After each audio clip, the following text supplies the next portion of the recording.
Nestle एक ऐसा brand जो हमारी डेली लाइफ का हिस्सा बन चुका है। चाहे सुबह की कॉफी हो, 2 मिनट में तैयार होने वाली मैगी हो या फिर मंच और किटकैट जैसी चॉकलेट्स, कहीं ना कहीं नेस्ले के प्रोडक्ट से हमारा सामना हो ही जाता है। और बेबी फूड्स में तो इसकी बादशाहत ही है। लेकिन क्या आप जानते हैं कि नेस्ले के पास करीब 2000 ब्रांड्स के 10,000 से भी ज्यादा प्रोडक्ट्स हैं। मतलब कि हर एक को बताने बैठे ना तो शायद दिन ही खत्म हो जाए। पर क्या कभी आपने सोचा है कि इतनी बड़ी कंपनी पर लाखों मासूमों की मौत का इल्जाम भी है?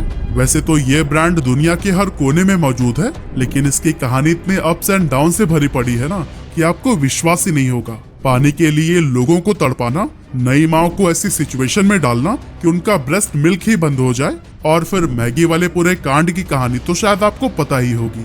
तो चलिए स्टार्ट करते हैं नेस्ले कंपनी की उस कहानी को जो शुरू तो बहुत नेक काम के लिए किया गया था, लेकिन फिर ये ऐसे रास्तों पर भटक गया कि लोग इससे नफरत करने लगे और दोबारा प्यार भी।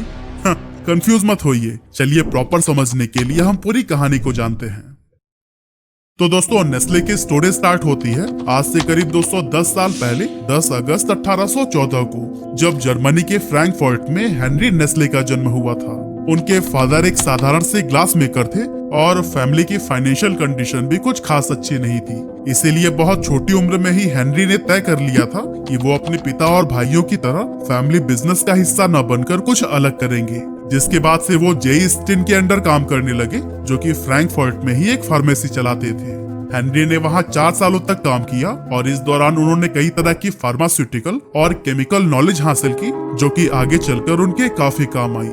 फार्मेसी छोड़ने के बाद से हेनरी अपने कुछ अननोन पर्सनल रीजंस की वजह से जर्मनी को छोड़कर स्विट्जरलैंड में माइग्रेट कर गए, और इस नए देश में आकर हेनरी खाना खाने के बाद पी जाने वाली एक स्पेशल शराब बनाकर बेचने लगे। लेकिन इस लिकर को मार्केट में कोई खास पहचान नहीं मिल पाई। इसके बाद उन्होंने विनेगर्स, रम और फर्टिलाइजर्स भी बनाए, लेकिन उन बिजनेसेस के साथ भी वही हुआ जो कि इनके लिकर बिजनेस के साथ में हुआ था। उसी टाइम पीरियड में यूरोप के अंदर बच्चों की मृत्यु दर बहुत ज्यादा बढ़ गई थी, स्पेशली उन बच्चों में जिन्हें उनकी माँ ब्रेस्ट फीड नहीं करा पाती थी, और ऐसे बच्चे कुपोषण का शिकार हो जाते थे। अब जब हेनरी ने इससे रिलेटेड डेटा कलेक्ट करनी शुरू की तो वो शॉक्ड रह गए, क्योंकि ऐसे केसेस में डेथ रेट्स काफी हाई थे। और उन्हें ये आंकड़ा देखकर ज्यादा बुरा इसलिए भी लग रहा था क्योंकि काफी कोशिशों के बाद उनकी अपनी कोई संतान नहीं हुई थी। ऐसे में वो दूसरे बच्चों की सेफ्टी को लेकर और भी ज्यादा सेंसिटिव हो गए। और फिर काफी सोचने के बाद उन्होंने डिसाइड किया कि वह ब्रेस्ट फीडिंग का एक ऐसा अल्टरनेटिव बनाएंगे जिससे लाखों बच्चों की जान बचाई जा सके। इसी सोच के साथ हेनरी ने ब्रेस्ट मिल्क पर स्टडी करना शुरू किया और अलग अलग इंग्रेडिएंट्स के साथ में एक्सपेरिमेंट करने लगे। लेकिन अनफॉर्चुनेटली काफी समय तक ये एक्सपेरिमेंट असफल रहे थे। असल में हेनरी के पास रिसोर्सेज और पैसों की काफी कमी थी, लेकिन फिर भी उन्होंने हार नहीं मानी और इधर उधर से किसी तरह पैसे इकट्ठे करने के साथ लगातार रिसर्च करते रहे। और फिर आखिरकार 1867 में उन्होंने एक ऐसा फॉर्मूला तैयार कर लिया जो कि ब्रेस्ट मिल्क का अच्छा सब्स्टिट्यूट बन सकता था। हेनरी ने इस फॉर्मूला को गाय का दूध, आटा और चीनी जैसी चीजों को एक साथ मिलाकर बनाया था। उन्होंने अपने दोस्त जिन बाल्थासर, जो कि ह्यूमन न्यूट्रिशन के साइंटिस्ट थे, उनके साथ मिलकर व्हीट फ्लोर से एसिड और स्टार्च को हटा दिया ताकि बच्चे इसे आसानी से डाइजेस्ट कर सके। इस फॉर्मूला को फेरिन लैक्टे का नाम दिया गया और इसे बेचने के लिए उन्होंने नेस्ले नाम की एक कंपनी बनाई।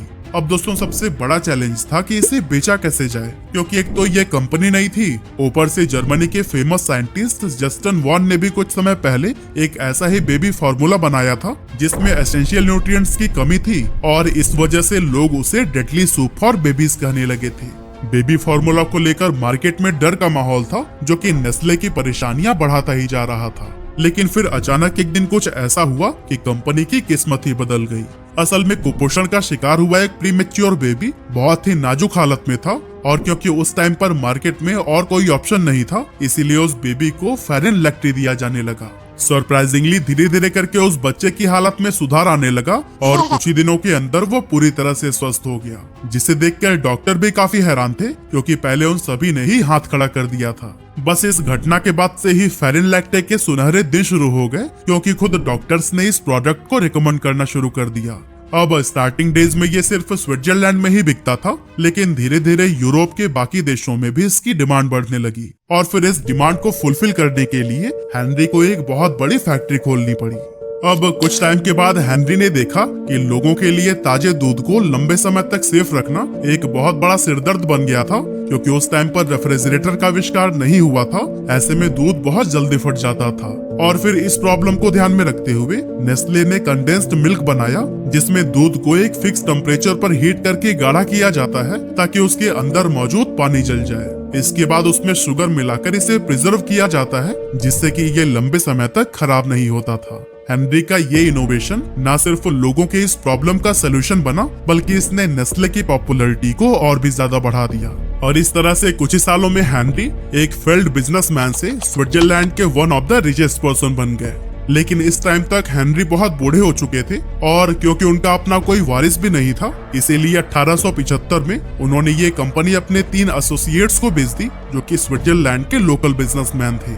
अब दोस्तों, हेनरी नेस्ले ने अपनी कंपनी की शुरुआत बच्चों के लिए न्यूट्रिशन और लाइफ सेविंग प्रोडक्ट बनाने के इरादे से की थी, लेकिन जब कंपनी नए मालिकों के हाथ में गई तो फिर इसका स्ट्रेटेजिक फोकस बदल गया। नए ओनर्स का लक्ष्य था कंपनी का ज्यादा से ज्यादा एक्सपेंशन और डाइवर्सिफिकेशन, जिस वजह से नेस्ले का मेन पर्पस सिर्फ बच्चों की न्यूट्रिशन तक सीमित न रहकर एक प्रॉफिट ड्रिवन कंपनी में बदल गया। अब व्यापार बढ़ाने के इसी इरादे से साल 1905 में नेस्ले को एंग्लो स्विस नाम के एक राइवल बिजनेस के साथ में मर्ज कर दिया गया, जिससे कंपनी की reach US, UK, Spain, Germany और ऑस्ट्रेलिया तक पहुंच गई। इसी दौरान 1912 में नेस्ले इंडियन मार्केट में भी एंटर कर गया, जहां इसने अपने बेबी फूड से लेकर कई दूसरे तरह के पैकेज्ड फूड भी लॉन्च किए। अब कंपनी एक तरफ काफी तेजी से ग्लोबल मार्केट में अपने पैर जमाने की कोशिश कर रहा था, लेकिन वहीं दूसरी तरफ वर्ल्ड वॉर 1 भी शुरू हो चुका था। इस युद्ध की वजह से यूरोप में फ्रेश मिल्क की भारी कमी होने लगी और लोग तेजी से कंडेंस्ड मिल्क पर डिपेंडेंट होने लगे। ऐसे में कई देशों की सरकारों ने अपने सैनिकों के लिए नेस्ले से बड़े पैमाने पर कंडेंस्ड मिल्क की डिमांड करनी शुरू कर दी। हालांकि नेस्ले के सामने भी सेम वही समस्या थी जो कि आम जनता को झेलनी पड़ रही थी, मतलब कि फ्रेश मिल्क मिल ही नहीं रहा था। और फिर इस प्रॉब्लम को सॉल्व करने के लिए ही नेस्ले ने अमेरिका में कई सारी फैक्ट्रीज खरीदी, ताकि वहां अवेलेबल फ्रेश मिल्क से कंडेंस्ड मिल्क का प्रोडक्शन किया जा सके। इस तरह से कंपनी का प्रोडक्शन कुछ ही समय में 2 गुना हो गया और युद्ध के दौरान नेस्ले ने बहुत पैसा कमाया। लेकिन जब युद्ध खत्म हुआ तो फिर मार्केट में फ्रेश मिल्क फिर से मिलने लगा, जिसकी वजह से नेस्ले की मुसीबतें बढ़ गईं, क्योंकि ओवर प्रोडक्शन होने के चलते कंपनी कर्ज में डूबने लगी थी। इस फाइनेंशियल क्राइसिस से बाहर आने के लिए नेस्ले ने अपनी प्रोडक्ट लाइनअप को डाइवर्सिफाई करना शुरू किया। फॉर एग्जाम्पल 1920s में कंपनी ने कई तरह के चॉकलेट्स और पाउडर बेवरेजेस को इंट्रोड्यूस किया। हालांकि नेस्ले को असली सफलता तो तब मिली जब उसने 1930s में नेस्कैफे को लॉन्च किया, जो कि एक इंस्टेंट कॉफी पाउडर था। असल में नेस्कैफे के आने से पहले कॉफी बनाना बहुत झंझट भरा काम हुआ करता था। पहले बीन्स को रोस्ट करो, फिर उसे ग्राइंड करो, ब्रू करो और तब जाकर 1 कप कॉफी नसीब होती थी। लेकिन नेस्कैफे की सबसे बड़ी खासियत यही थी कि इससे कॉफी बनाना बहुत आसान हो गया। सिर्फ इसे पानी या दूध में मिक्स करिए और फिर कॉफी तैयार हो गया। नेस्कैफे ने दुनिया में न केवल कॉफी पीने के तरीके को बदला, बल्कि ये इतना पॉपुलर हुआ कि इसने नेस्ले की डूबती हुई फाइनेंशियल कंडीशन को स्टेबलाइज करने में भी काफी मदद की।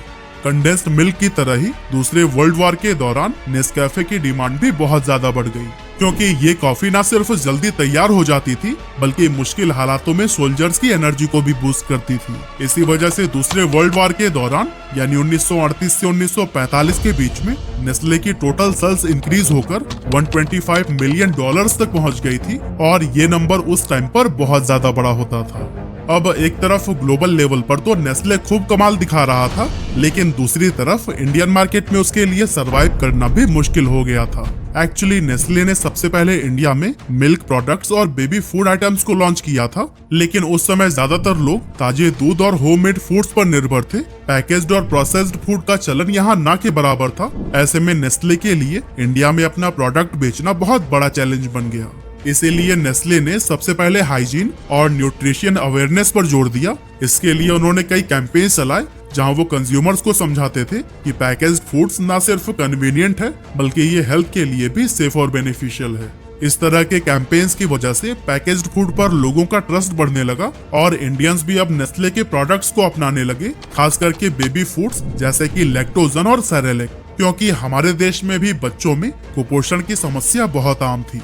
अब 1970s में एक तरफ तो नेस्ले फ्रोजन फूड, फार्मास्यूटिकल और कॉस्मेटिक जैसे फील्ड में डाइवर्सिफाई कर रहा था, पर इसी दौरान कंपनी ने लालच में आकर ऐसा काम कर दिया जिससे कि लाखों बच्चों की जान खतरे में पड़ गई। एक्चुअली हुआ ये कि जैसे मेडिकल साइंस एडवांस हुआ, तब कई सारे स्टडीज में ये साबित हो गया कि बच्चों के लिए माँ के ब्रेस्ट मिल्क से ज्यादा हेल्दी कुछ भी नहीं होता। अब नेस्ले का बेबी फार्मूला भले ही ब्रेस्ट मिल्क का एक अच्छा अल्टरनेटिव था, लेकिन फिर भी लोगों के एजुकेट होने के साथ इसकी डिमांड कम होने लगी और बेबी फार्मूला से आने वाला रेवेन्यू भी काफी कम हो गया। इससे परेशान होकर नेस्ले ने सोचा कि क्यों ना कुछ ऐसा किया जाए कि उनके बेबी फार्मूला को वो लोग भी खरीदने लगे जो कि प्रॉपर ब्रेस्ट फीड करा सकते थे। इसके लिए उन्होंने अपने प्रोडक्ट को कुछ ऐसे एडवर्टाइज करना शुरू कर दिया कि उनका ये फार्मूला बच्चों के लिए माँ के दूध से भी ज्यादा बेहतर है। खैर, इनका ये स्कैंडल सिर्फ एडवर्टाइजमेंट तक ही नहीं रुका, बल्कि ये डॉक्टर्स को भी पैसे देने लगे ताकि वो माओ को बता सके कि नेस्ले का बेबी फार्मूला ब्रेस्ट मिल्क से ज्यादा फायदेमंद और सेफ है। इस तरह के मैनिपुलेशंस की वजह से वो माएँ जो कि अपना दूध पिला सकती थी, वो भी बेबी फार्मूला पर स्विच करने लगी, जिसके चलते बच्चों में इन्फेक्शंस का रिस्क बहुत ज्यादा बढ़ गया।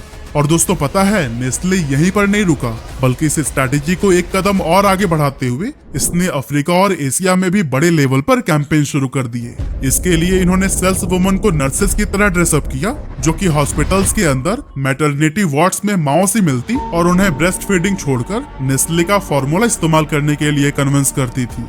इन सेल्स वुमेन्स को कमीशन पर रखा गया था, यानी कि जितना ज्यादा फार्मूला वो बेचेंगी उतना ही ज्यादा पैसे कमाएंगी, और इसी वजह से वो बहुत ही एग्रेसिवली इस फार्मूला को सेल करने लगी। नेस्ले ने इन फेक नर्सेस को कुछ सैंपल्स भी दे रखे थे, जिसे कि वो नई माओं को फ्री में ही दे दिया करती थी। ऐसे में जब तक वो सैंपल खत्म होता था, तब तक माँ का दूध नेचुरली प्रोड्यूस होना ही बंद हो जाता था। ऐसे में उनके पास नेस्ले का महंगा प्रोडक्ट खरीदने के अलावा और कोई दूसरा ऑप्शन नहीं बचता था।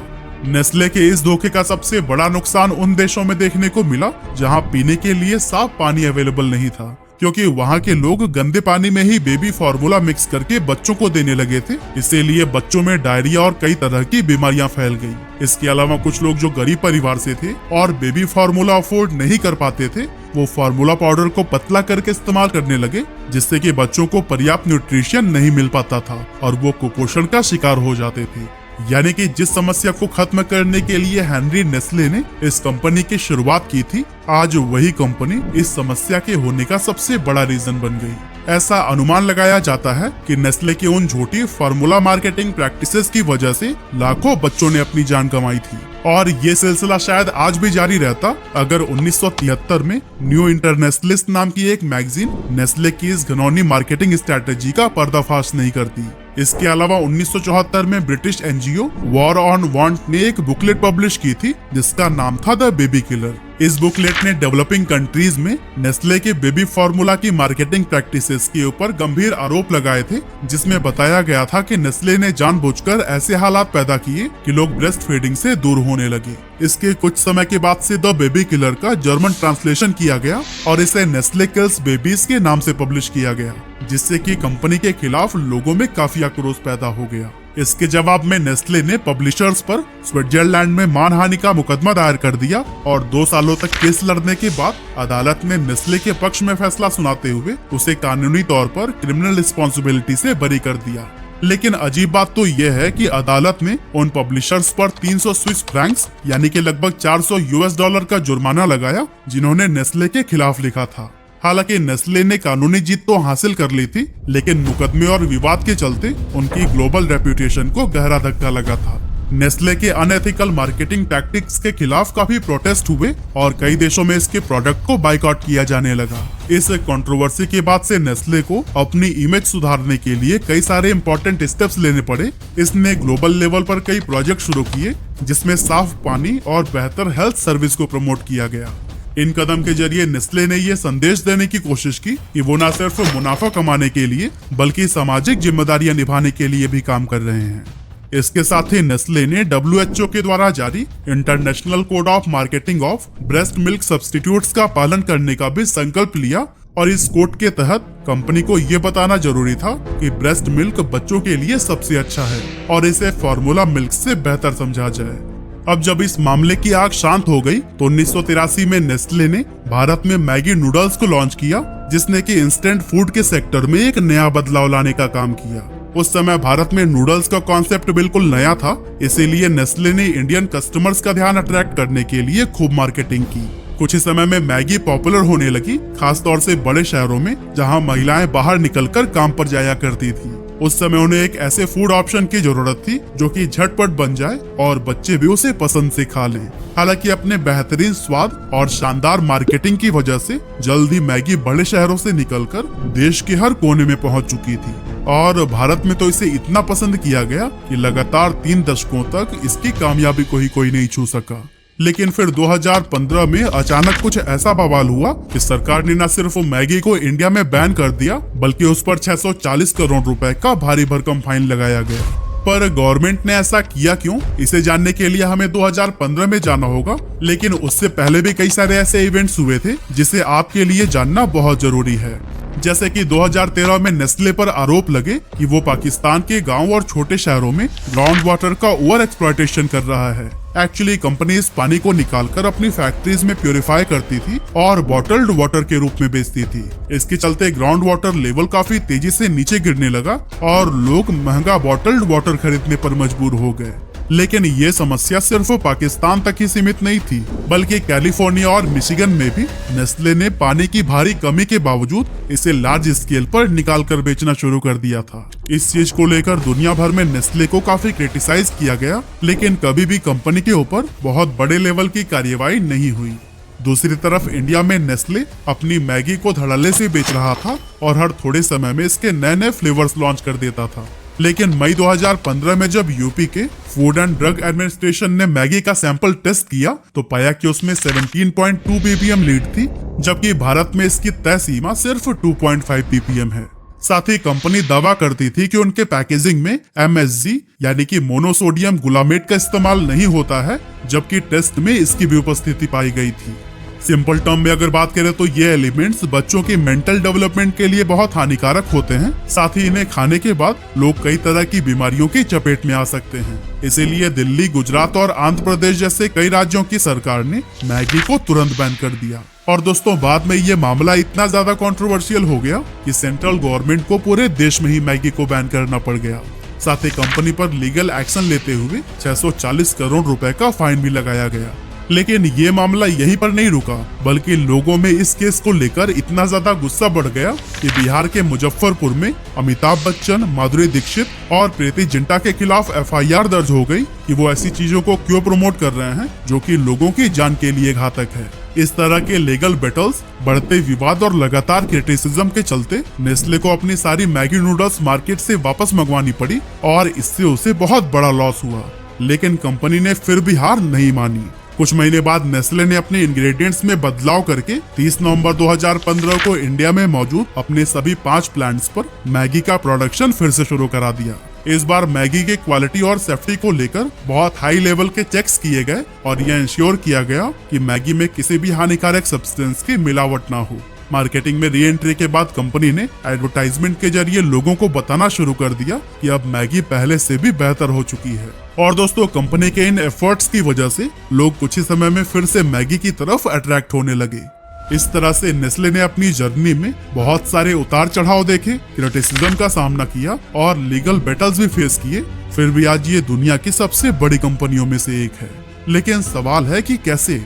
असल में दोस्तों, नेस्ले भले ही एक बहुत ही रिच कंपनी है, लेकिन इसका मतलब ये नहीं है कि सिर्फ पैसे और एडवर्टीजमेंट की वजह से ही इसके प्रोडक्ट्स पॉपुलर हैं। कंपनी ने कई सारे ऐसे प्रोडक्ट्स भी लॉन्च किए हैं जो कि वाकई क्वालिटी में बेहतरीन हैं और लोग उन पर भरोसा करते हैं। और दोस्तों, इन्हीं सभी फैक्टर्स की वजह से ही नेस्ले के प्रोडक्ट आज दुनिया के लगभग हर कंट्री में ही आपको मिल जाएंगे।